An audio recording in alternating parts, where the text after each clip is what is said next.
And we are live. Okay. Welcome to everyone watching now or later.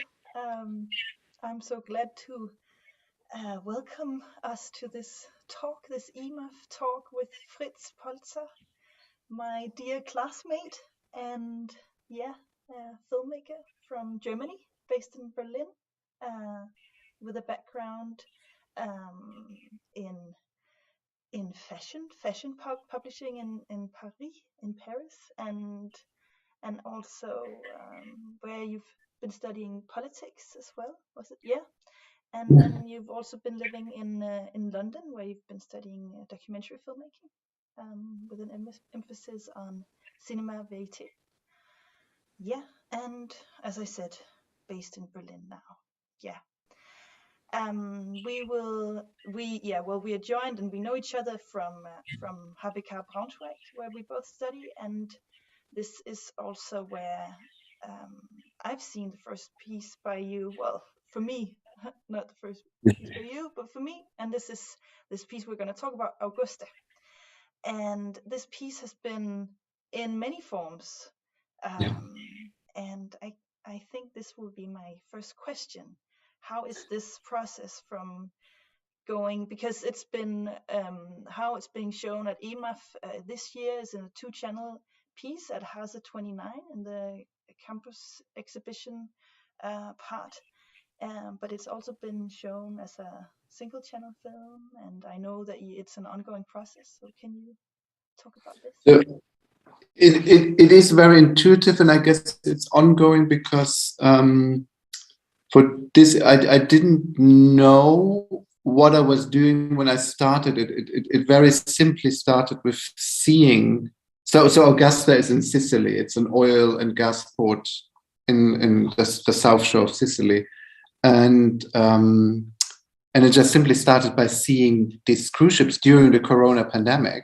Seeing this, I think there were 3 or 4 at that point in the port. Seeing these cruise ships popping up and down in front of this like oil refineries. And because I have an ongoing fascination with cruise ships, it was very clear for me I wanted to like capture them. And the ongoing thing with cruise ships I have is more about questions about tourism and questions like I spend a lot of time looking at vlogs of people who go on cruise holidays in the Caribbean. So not related to this and not related to the Mediterranean, but the fascination with cruise ships is there, and that is why I just wanted to capture it, and I very much wanted to capture it on film, on 16mm film, because these old sort of oil refineries and these old industrial complexes, they always remind me of a time when this was. There was a time in the 60s, I think you can sometimes find old postcards when people actually thought it was nice, or they would go and look at a nuclear power plant or something like that. So, and that together with this sort of this tourism that has been brought in there, because normally you don't bring in a cruise ship into that environment. But of course, those two are incredibly connected. And then also the next thing that you can never get rid of when you look at the Mediterranean, the fact that this is a really awful, one of the worst borders in the world, where like the European Union, through treaties and all sorts of things, because we get a living cost to do it, are basically like killing people down there. And so you never get rid of this. So for me, it was immediately, you look at this, and there's these cruise ships, which are rendered useless by the pandemic. There's the oil and gas port, and there's the Mediterranean Sea, that is this deadly border. And all of that is Europe. And I think that's why it keeps sort of evolving, because it was very much something like I wanted to study this as more, how to say this, as more of a feeling that this invokes, because there's so much mythology also involved with Europe and our civilization. So the first version I had was just the 16mm footage of the cruise ships. And then I had a voiceover of personal stories, which might come back in some other iteration.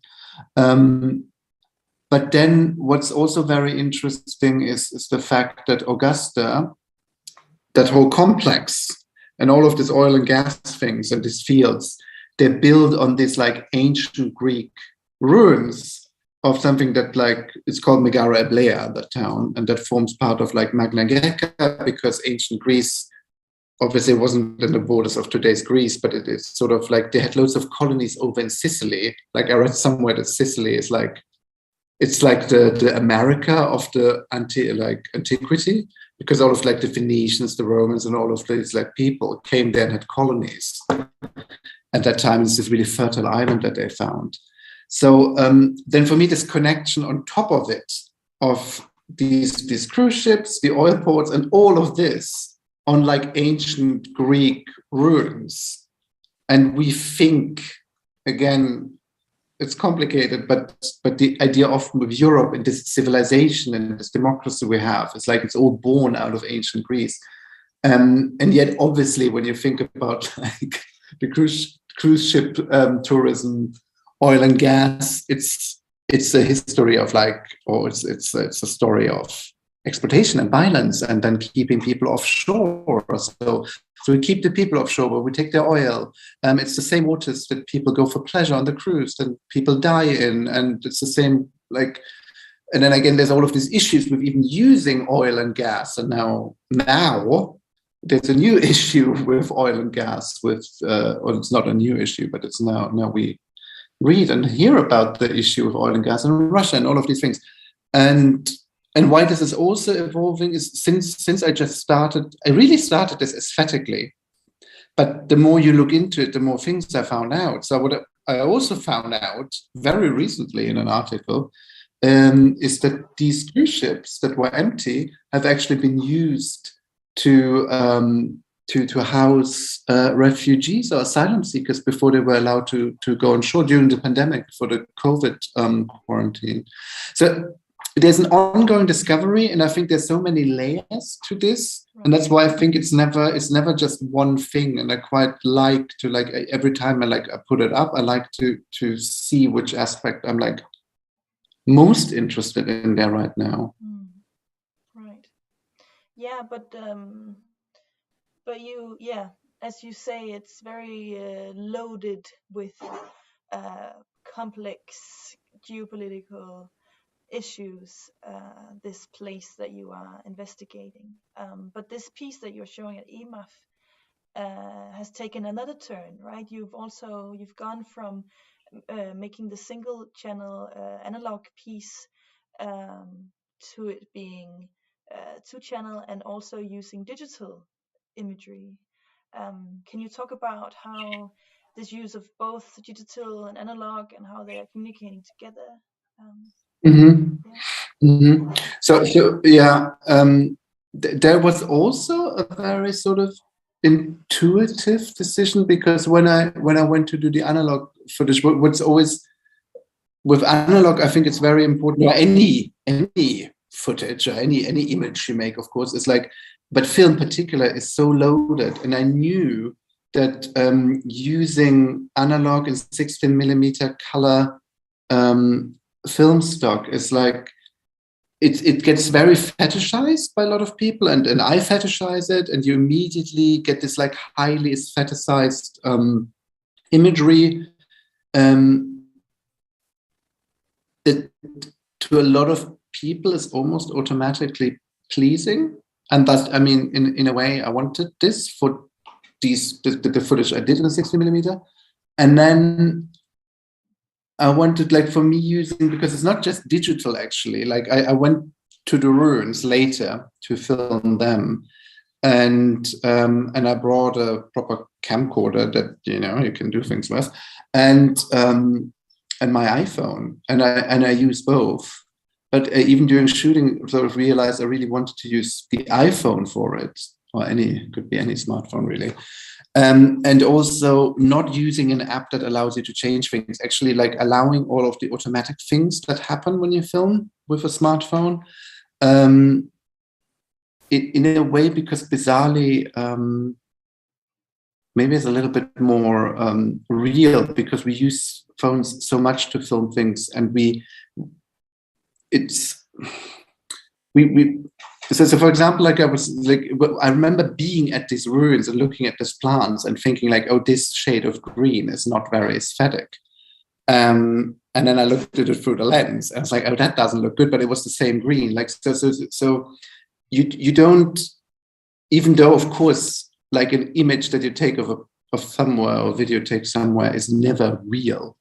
It is how we see the world now. So I quite like the idea of having these sort of, so there are loads of ruins, right? And only a very small part is excavated. So these like traces of the ancient world that is underneath all of these like oil and gas fields and ports and stuff like this.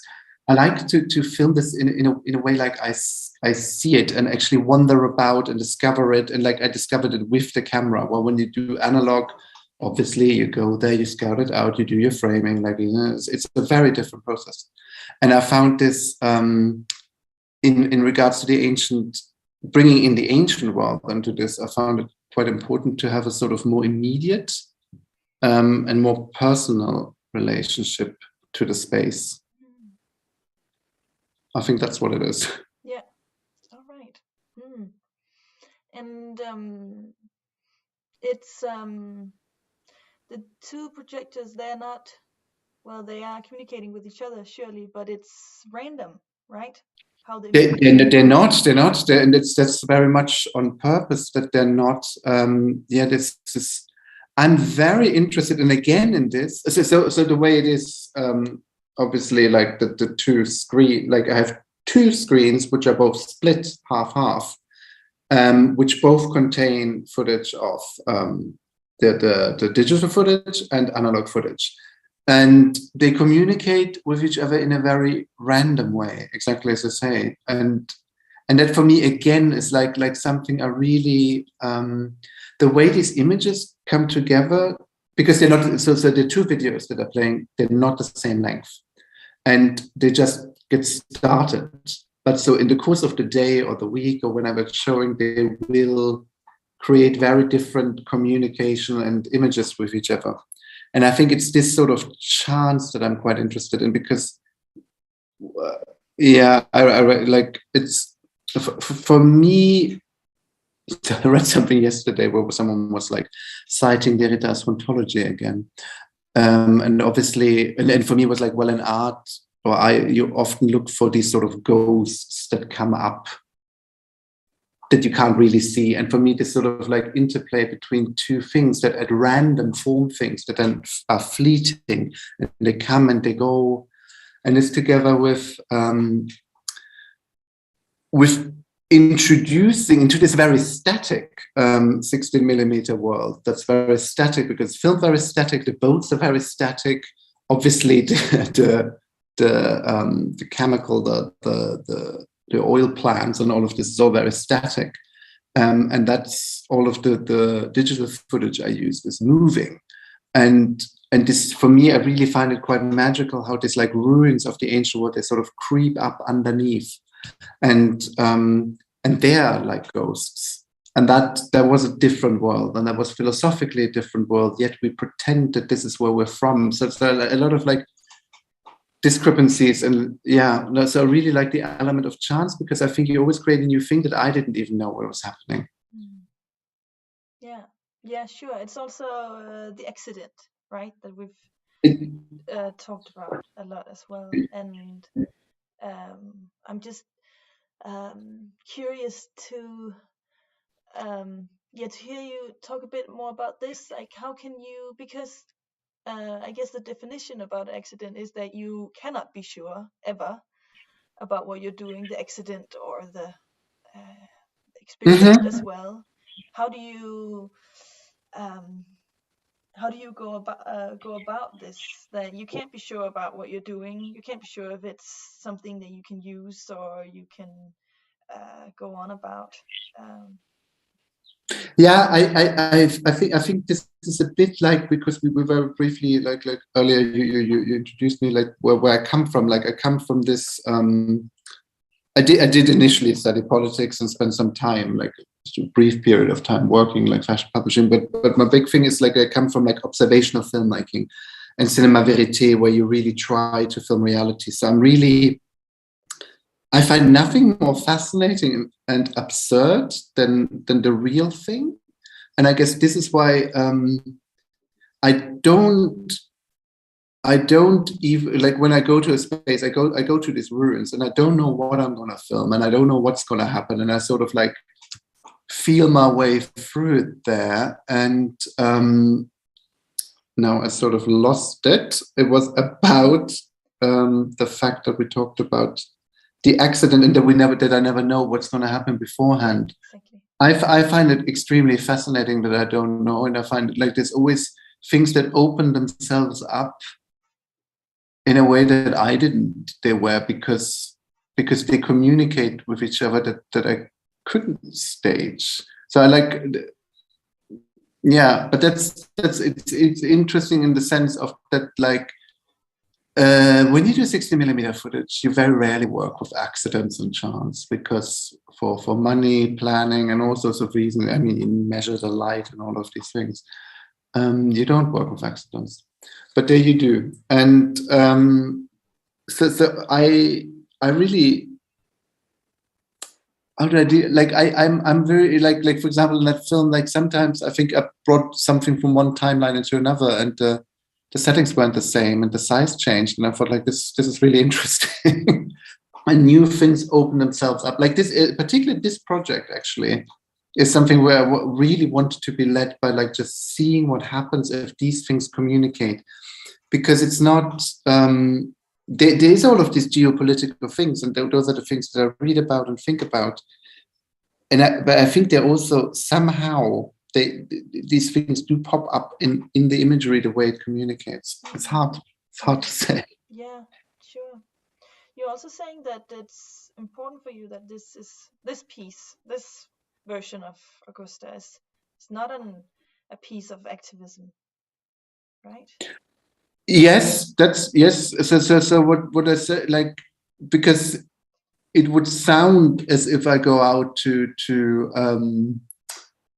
sort of explain, like trying to highlight the fact that this is what happens in the Mediterranean border and the absurdity of these are all wrong things, right? Like the EU killing people there, like really like on a big scale, and these are obviously things that make me angry, like all of the attention the Mexican border got under Trump, but we're relatively oblivious what Frontex is doing in our name, but people are wearing like EU sweaters, which is fine for different reasons, but also not fine for these reasons. So these are all things that do make me angry and do inspire me to get involved with certain things. And then of course the cruise ship industry is wrong on so many levels, and the oil industry is wrong on so many levels, and we know all of this, but yet it all continues. And that's why what I'm quite interested in is to find this really sort of fine, there are these little ruptures. And I think that's, again, where we come to the accident, by putting this in communication with other mythology and seeing how all of these discrepancies, all of these sort of, where we overlook things, where they communicate to each other. I think that's, so in my head, all that cliche, like of course all art is political in one way or another, but it's I'm not activist by highlighting. It's not something that like, it's not a film like to support a particular NGO or something like this. It is more about trying to understand. It's in a really like pompous way, but trying to understand what the mythologies of our civilization. And in that sense, it might actually be somehow activist, but it's not concrete activism. It is about how we relate to this very broken world that we construct, if that makes sense. Right. Yeah, certainly does. Well, you have a voice in the film that's silent, but it's in the subtitles. Can you this text. Can you speak about this? Actually, yes. So, yeah, this is another element I added because, but this links exactly to these mythologies that I found very interesting, because through looking at Augusta, through looking at this place, through finding out about the ancient ruins, through finding out about Magna Greca, so it sort of dove into like this Greek mythology. And what I chose was like the first time Magara Eblea, which is the original ancient Greek name of Augusta, was mentioned in a text, a historical text about the Punic Wars. And I found that very interesting because it speaks about how different groups lived there together, fought each other and stuff, and looking at this like history of Europe, or like where that has always been about people moving but it has also unfortunately always been about colonizing. As I said earlier, like somewhere else I read that like Sicily is like the America of the antiquity. So all of these, yet the antiquity was also a very different period. But with this text, and I introduced it like as subtitles in the work without a voice, because the whole piece is silent. But I did subtitles as if someone is talking, so it is a kind of a voice. Yeah, that just simply introduces for me this how it's all rooted in history. It's one line, like all of this together. Right. That's how it's. I mean, like it's one reason why people left these Greek cities is because they had like used up all of their trees, you know. So like using up resources and needing to go somewhere else, and then sort of using it up there. That's not new. At the same time, what is new is the idea that people have to come from the soil that they're on, which I found like in Sicily, where I don't know, like spend more time, is a very alien concept, like this connection of humans, and that they have to be where they're from and stay there and shouldn't go somewhere else. It's a very fluid island and has always been. And that in many ways, maybe that's the true history we have. And so, even though this is not meant to be really about refugees, but if you think about like the way you find refugees and people who come from elsewhere much more easily integrated in Sicily. So there is a through line from all of this too. And that's why I chose this text. But this is a good example. I could imagine in a different iteration using a different text, like a different Greek mythology that's set like on Sicily or whatever. Or like, but it's always interesting for me how those things interact. Yeah. Again, it's also accident. It's an element I chose, and it's a text that is real, that I found, that I'm using. Like it's and putting it with the imagery also in a fairly random way. Right. And what are you? Yeah, we don't have that much time left, but Yeah. I'm just curious because you're saying that it's ongoing. So, are there any thoughts now to how you will go on about it, or yeah? Um, About this. I mean, there is also. Will you ever stop with this project? I personally really like the idea that everything you put something up again, you put it up again. It's not the same. I mean, it also now in a way it communicates with the rest of the room. It's in the context of the Breit's Continuous class, and in a way I like that so I made this work. So I have this 16mm footage and I have that. But yeah, I mean, like I'm not entirely sure what I would do when I do it next time. But I like the fluidity of it. I might actually come to a different point, and maybe in a different context, it will be more important to supply the facts, to explain what happened. I mean, of course, I researched all of these things, like the history of the oil and gas ports, the amount of refugees, also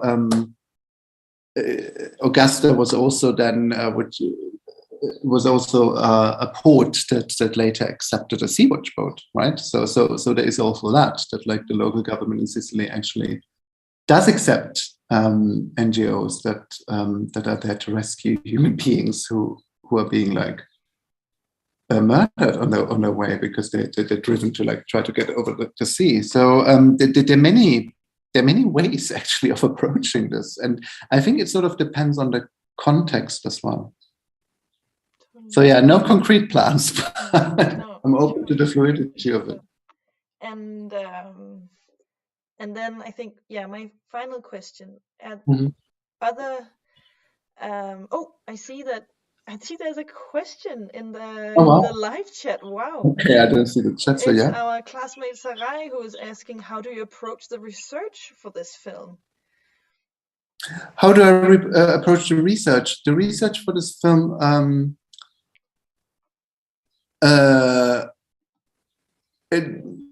any sort of way. Well, as I said, like it started out by just like, oh wow, there are these cruise ships, and then academic studies. Like I found a whole book about like refugees and people movements in the Mediterranean, in Sicily through the like millennia, looking at like all sorts of like antique sources I can find where Megara Blea or like Magna Greca is mentioned.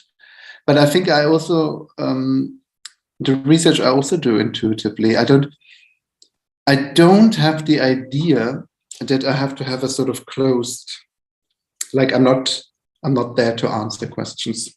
I'm there to sort of like make connections that maybe wouldn't have been there so obviously. So I think that's also how I do the research on this. And I think like it was relatively by chance that I found an article that's like in a Canadian magazine about the refugees being like stuck on these cruise ships. So basically, I think the journalist was on these boats while I was filming it. I had no idea.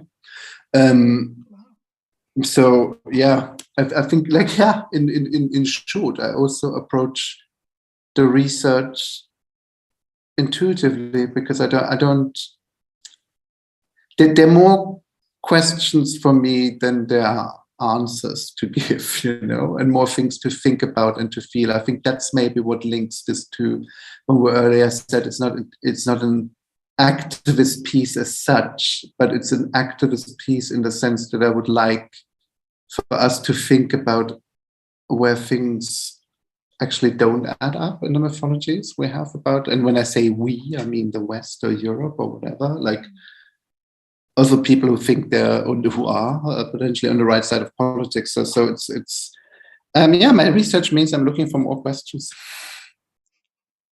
That's amazing. I really like that. That acknowledgement. Yeah. What are you working on something else than cruise ships and Sicily, or what are you working with at the moment? I'm working on two things. I'm working on which is very interesting because for doing this piece, I'm working on a long thing that I try to do about the middle class's taste in living in the countryside and the middle class's taste for like natural wine. And it's a good question about the research because I just found out again that I will supply a lot more questions. So I'm looking into this. I'm looking into what interests me hugely with cruise ships, very different. It's looking at vlogs and looking at like how we judge people who go on cruises. That's I'm very interested in. I'm not quite sure where I'm getting there with that because that's obviously complicated because in many ways these people are also, they pay on their credit cards for these boats and then they're reviled, like people who like. So yeah, no, I'm still looking into taste and cruise ships still. That's what's happening. Yeah. Thank you so much, Fritz. That was our time. I'm so glad you want to share your time with us. Thank you very much, Maia. Thank you for preparing so nicely. Thank you. Thank you. And have a good afternoon, everyone. You as well.